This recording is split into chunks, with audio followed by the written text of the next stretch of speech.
خواجہ نے غریبوں کی قسمت کو سجا ڈالا. ذرا محبت سے بولے سبحان اللہ، اور ذرا محبت سے بولے یا رسول اللہ. خواجہ نے غریبوں کی قسمت کو سجا ڈالا. نانا کے مدینہ کو اجمیر بنا ڈالا، اور جنت جو شاہ جیلان نے باٹی مریدوں کو، تو خواجہ نے بھی جنت کا دروازہ بنا ڈالا. تو خواجہ نے بھی جنت کا دروازہ بنا ڈالا. اور قرآن کو یہ دنیا اب کیسے مٹائے گی؟ احمد رضا نے کنز الایمان بنا ڈالا. احمد رضا نے کنز الایمان بنا ڈالا. آئیے حضرات، میں بڑی ہی تیزی کے ساتھ جماعت سادسہ کے ایک بہترین ہونہار طالب علم، جن سے میری مراد محمد حسین صاحب سے ہے، کہ وہ آئے اور اپنے بہترین لب و لہجے میں ہم سامعین کے دلوں کو منور و تابناک بنائیں. آئیے ذرا نعرہ تکبیر، نعرہ رسالت سے استقبال کر لیں. نعرہ تکبیر، اور ذرا محبت سے نعرے کا جواب دیں. نعرہ تکبیر، نعرہ رسالت، نعرہ رسالت. مذہب اسلام، پیغمبر اسلام، خواجہ کا ہندوستان، ہندوستان کا سنی مسلمان.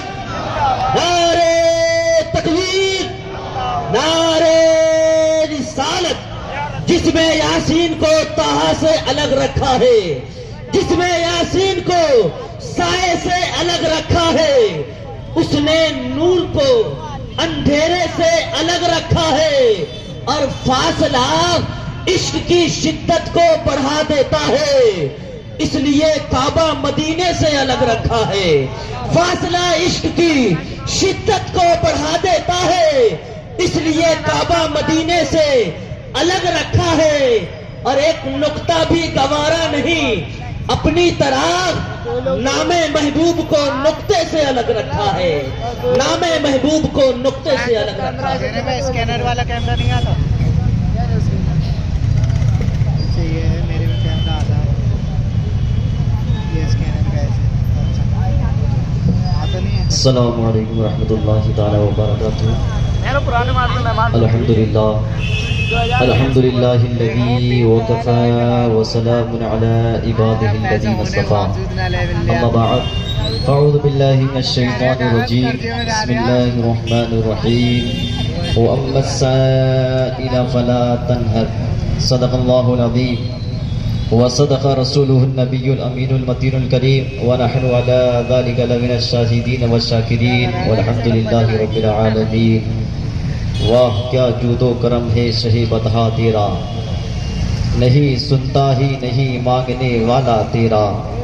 اور میرے کریم سے اگر قطرہ کسی نے مانگا، دریا بہا دیے ہیں، تربے بہا دیے ہیں. آئیے حضرات، سب سے پہلے آقا نامدار، مدنی تاجدار، دونوں عالم کے مالک و مختار جناب پروردگار نبی کریم صلی اللہ تعالی علیہ وسلم کی بارگاہ میں درود پاک کا نذرانہ پیش کریں. پڑھیے بابا سے بلند صلی اللہ علیہ نبی الامی والہ صلی اللہ علیہ وسلم. صلاۃ و سلام علیک یا رسول اللہ صلی اللہ تعالی علیہ وسلم. حضور صلی اللہ تعالی علیہ وسلم اللہ رب العزت کے پیارے محبوب صلی اللہ تعالی علیہ وسلم، جو تمام مخلوقات میں اللہ رب العزت سے سب سے زیادہ قریب ہے. اور محبت کا تقاضا یہ ہوتا ہے کہ محب اپنے محبوب سے کوئی چیز نہ روک رکھے، اسے جس چیز کی حاجت ہو، جس چیز کی ضرورت ہو، اس کو وقت پر دے. اسے کسی چیز کی پریشانی، کوئی پریشانی اسے نہ آنے دے. میں آپ کو بتانا چاہتا ہوں، ایک ذات ایسی ہے جس کو رب کہا جاتا ہے.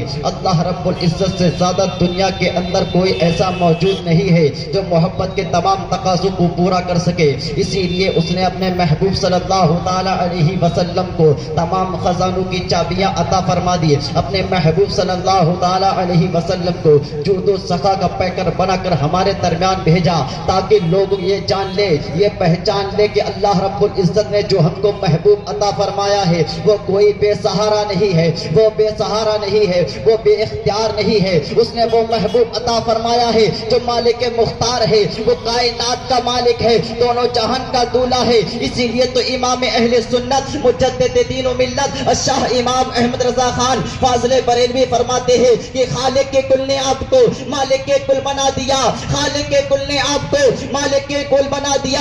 دونوں جہاں ہیں آپ کے قبضہ و اختیار میں.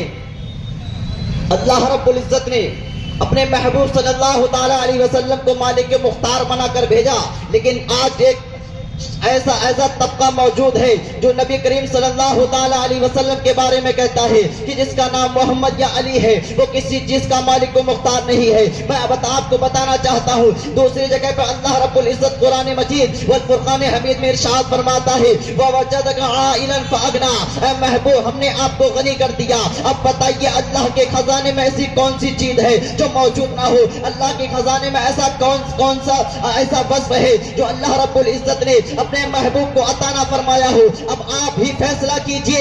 اگر کوئی یہ کہے کہ نبی مالک کے مختار نہیں ہے, جس شخص کا نام محمد یا علی ہے وہ کسی چیز کا مالک کے مختار نہیں. دوسری جگہ اللہ رب العزت فرماتا ہے محبوب ہم نے آپ کو غنی کر دیا, فیصلہ آپ کے ہاتھ میں ہے کہ رب کا فرمان مانا جائے یا ان لوگوں کی بات کو مانا جائے. سب جھوٹا ہو سکتا, فرمان جھوٹا نہیں ہو سکتا. رب نے محبوب صلی اللہ تعالی علیہ وسلم کو دنیا میں مالک و مختار بنا کر بھیجا ہے, آپ کو کائنات کا مالک و مختار بھیجا ہے. اسی لیے تو امام اہل سنت فرماتے ہیں لطف ان کا عام ہو ہی جائے گا, شاید ہر ناکام ہو ہی جائے گا, شاید ہر ناکام ہو ہی جائے گا. سائل و دامن سخی کا تھام لو, کچھ نہ کچھ انعام ہو ہی جائے گا. اور فرماتے ہیں کہ مفلسو ان کی گلی میں جا پڑو, مفلسو ان کی گلی میں جا پڑو, باغ خود اکرام ہو ہی جائے گا. یہ شان ہے اللہ کے رسول صلی اللہ تعالی علیہ وسلم کی. اور رب فرماتا ہے وَأَمَّا السَّائِلَ فَلَا تَنْهَرْ, اے محبوب سائلوں کو نہ جھڑکو. یہ شان مصطفیٰ کی ہے. کہا اسی سے جاتا ہے جس کے پاس میں کچھ ہو. اگر کوئی یہ شخص کہے کہ حضرت آپ کے پاس میں یہ چیز ہے یا نہیں پوچھے گا. اگر کوئی شخص کہہ دے کہ حضرت آپ کو یہ چیز دینی ہے اور وہ میرے پاس نہ ہو میں کیسے دے سکتا ہوں؟ اسی لیکن اللہ رب العزت نے اپنے محبوب کو تمام خزانے عطا فرما دیے ہیں. اس لیے فرمایا کہ محبوب تمہاری بارگاہ میں اگر سائل آئے اس کو جھڑکنا نہیں ہے, بلکہ میں نے آپ کو جو کچھ عطا فرما دیا ہے آپ اس خزانوں میں سے اس کو عطا فرما دے, لیکن جھڑکنا نہیں ہے. اب میں آپ سے پوچھتا ہوں, مانگنے والا ہر طریقے کا ہوگا. مانگنے والا ہو سکتا ہے بارگاہ مصطفیٰ میں آ کر کہے کہ مجھے عزت چاہیے, تو رب فرماتا ہے اگر کوئی عزت مانگے تو اسے دے دینا, کوئی شہرت مانگے اس کو عطا کر دینا, کوئی علم مانگے اس کو عطا کر دینا, کوئی سرداری مانگے اس کو عطا کر دینا. دنیا کی کوئی چیز مانگے تو آپ کو جھڑکنا نہیں ہے, اس کو عطا کر دینا ہے. دنیا کی بات الگ ہے. اے محبوب اگر کوئی جنت کا سوال کرے تو جنت بھی آپ کو عطا کر دینی ہے. یہ محبوب کی شان رب بیان فرماتا ہے. لیکن لوگ کہتے کہ وہ مالک مختار نہیں ہے. ارے کیسے نہیں ہے؟ جب سائل کی باری آتی ہے اگر مالک مختار نہ ہوتے تو یہیں پہ حضور عرض کرتے کہ مولا میرے پاس میں کیا ہے, میں لوگوں کو کیا دے سکتا ہوں؟ میں کسی چیز کا مالک مختار نہیں ہوں, میں کسی چیز کو کسی کو کچھ نہیں دے سکتا. لیکن نہیں فرمایا, اس کی نہیں عرض کی. لیکن اگر آپ کے پاس کچھ نہ ہوتا صحابہ سے بھی عرض کرتے, صحابہ سے آپ فرما سکتے تھے اے صحابہ میرے پاس کچھ نہیں ہے, میرے پاس کسی چیز کا سوال نہ کرنا بلکہ ڈائریکٹ رب سے مانگنا, رب تم کو عطا کر دے گا. لیکن رب نے کیا کہا تھا وَأَمَّا السَّائِلَ فَلَا تَنْهَرْ, اے لوگوں, اے محبوب کسی کو جھڑکنا نہیں ہے, بلکہ اللہ رب العزت نے اپنے محبوب کا تیار دکھا رہا ہے کہ اے سائلو اگر تمہیں دولت مانگی جاؤ مصطفیٰ کی بارگاہ میں چلے جاؤ, دولت ملے گی مصطفیٰ کی بارگاہ میں ملے گی, شہرت مصطفیٰ کی بارگاہ میں